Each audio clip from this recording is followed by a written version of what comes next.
Hello and welcome back. John here from JW's Dugout, where admittedly, I'm going to be honest with you guys, I'm feeling pretty defeated today. As a diehard New York Knicks fan, last night was tough to watch.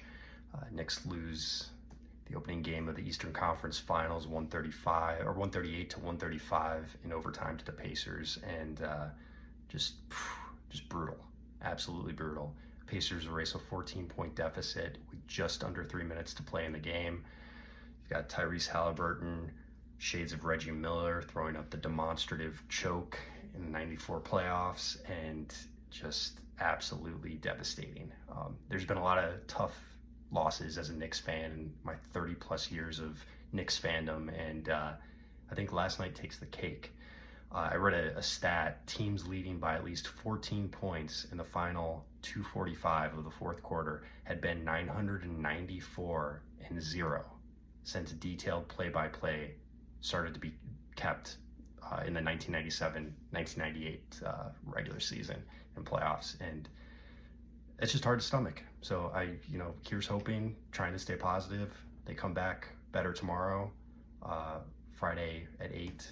Game 2 at MSG, and we'll see where it goes. And then on the flip side of things, some NFL news. My Buffalo Bills were announced as the latest team to be part of the HBO Max Hard Knocks series, and so that'll start in early August. Filming will start obviously late July.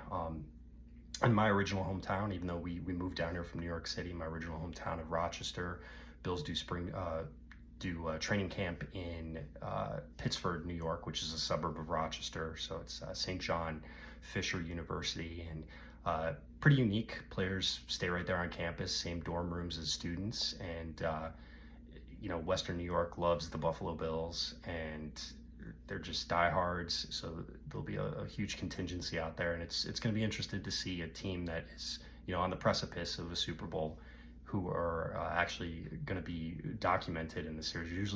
Typically, it's teams either on the precipice of coming up and becoming potentially a playoff team in the next couple of years, or just teams that are at the bottom of the barrel. And now you're having a championship caliber team that's going to be really profiled and featurized in depth.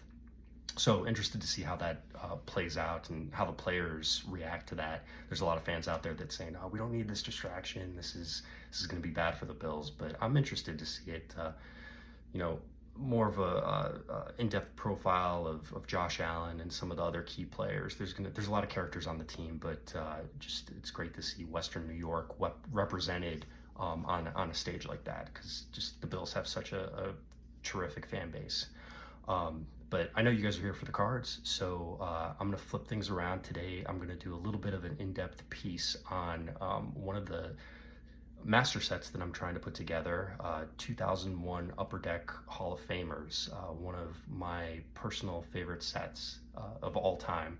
I remember receiving a box for my birthday back in 2001. This released here April 2001, so my birthday's at the end of April, and my parents got me a box of it. I remember pulling a Pee Wee Reese jersey card out of it, and I thought it was just amazing at the time. I was, 2001, I was 13 years old, and it was great. So obviously, as things progressed, finished up with college, started to make some decent money, I've really dived into trying to complete the master set. So we'll flip this around and take a look.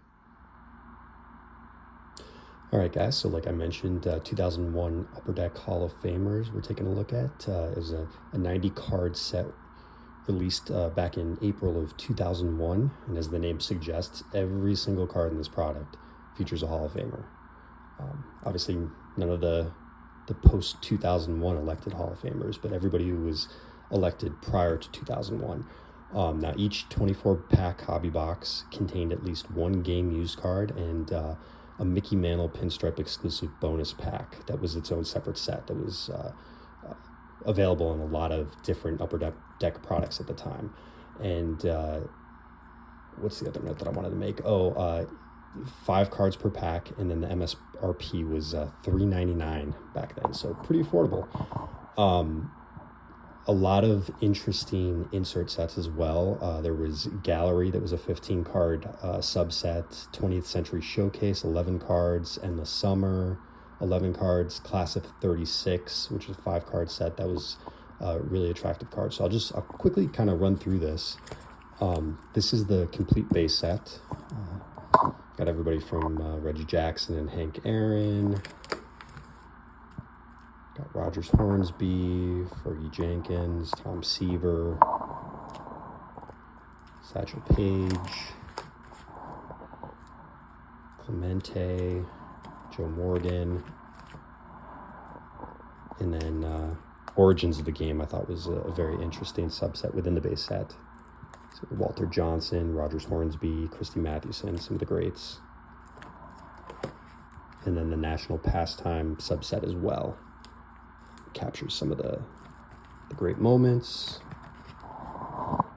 So a lot of good stuff here for people who are absolutely obsessed with Cooperstown and the Hall of Fame, like myself. So then I will get into some of the inserts here.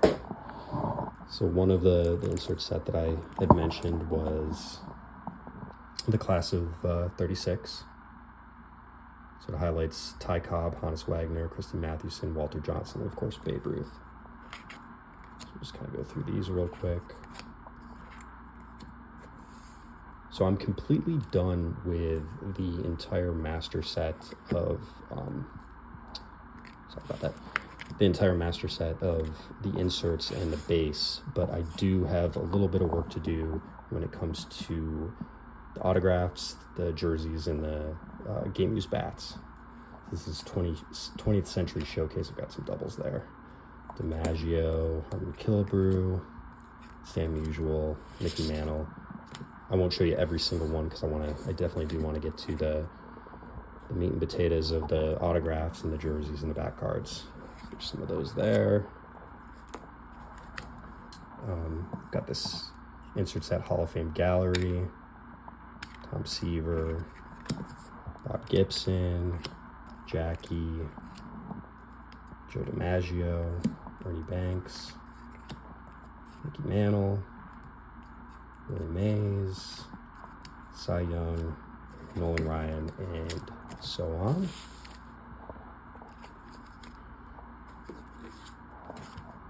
And then here's another, just a quick feel of what some of the inserts look like. The Endless Summer, Mickey Mantle, Yogi Berra, Jackie Robinson, Johnny Bench, Tom Seaver, Ernie Banks, Harmon Killebrew, DiMaggio, Willie Mays, and so on. So let me get these out of the way real quick, and then we'll get into some of the good stuff, some of the higher end stuff. All right, so as far as, and I'll go through this real quick, as far as, let's see, the Hall of Famers bats, I'm currently missing Joe DiMaggio, Jim Palmer, which is a short print, only 372 copies available, Clemente, which was a short print of 409, and then that's it for the bats. And then the Hall of Famer jerseys, Don Drysdale, which was also a short print of 49, Frank Robinson, which I currently have my eye on eBay, Joe DiMaggio, Lou Gehrig, which is probably one of the more expensive game-used iterations here. That was numbered to 194, and they go anywhere from like $300 to $800 on eBay. Mickey Mantle, and then Roberto Clemente. And then as far as the auto jerseys, I'm missing Ernie Banks, Frank Robinson, George Brett, Joe Morgan, Nolan Ryan, Reggie Jackson, and then Willie Stargell, which I don't think I've ever actually seen that one available anywhere. So we'll just run through these real quick. These are the autographed jerseys: Tom Seaver, Orlando Cepeda, Don Sutton, the Duke Snyder, Tony Perez, Luis Aparicio, and Brooks Robinson. Rest in peace. Okay, now the bats, there are a ton of them. This is a huge set here, so we'll run through these. We'll start with some of the bigger cards. There's Jackie Robinson, Mickey Mantle. There he is. Babe, I actually just got this one a couple weeks ago. Joe Morgan. Hank Aaron. Ralph Kiner. Roy Campanella. Carlton Fisk. Oops. Mel Ott. Duke Snider. Brooks Robinson. Johnny Mize.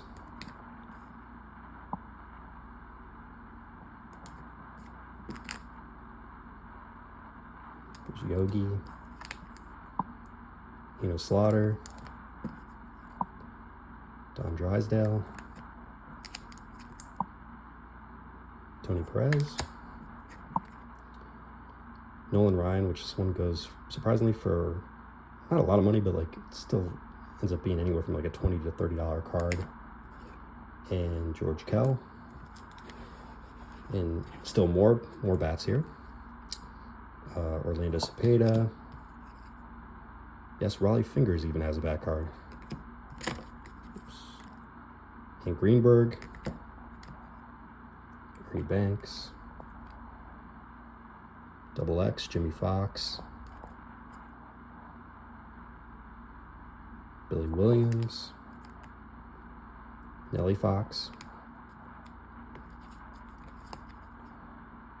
George Brett. Willie Stargell. Johnny Bench. Robin Yount. Rogers Hornsby. Frank Robinson.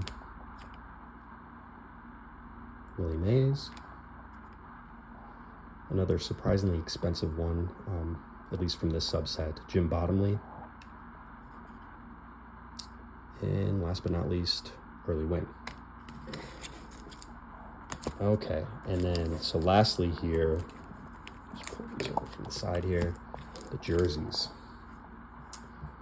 So the game used jerseys, there were 18 cards in total, and like I said, I'm still missing a few of the key ones, and that's Clemente, Mantle, Gehrig, DiMaggio. Gehrig is Pants, DiMaggio, Robinson, and then Don Drysdale, which I don't know if I've ever actually seen that one because that's short print to 49. But this is what got me started in collecting the master set. This is the Pee Wee Reese jersey card that I pulled from the box back way back when, in 2001. When I was a little guy. So there's that. Got Luis Aparicio. Willie Stargell. Don Sutton. Joe Morgan. Tom Seaver, which this one as well, along with the Tom Seaver auto, very, very pricey compared to the rest of the set, if you will. Nolan Ryan, again, this is another one that ends up going for anywhere from like $30 to $40 every time I see it on eBay. Duke Snider, which this one, yeah, this one's a short print as well. This was to 267. Willie Mays. Tony Perez. Orlando Cepeda. And last but not least, Brooks Robinson. So as you can see, there are a ton of game-used cards in this set. There's also cut signatures. There were 6 in total, and let me run down the list real quick.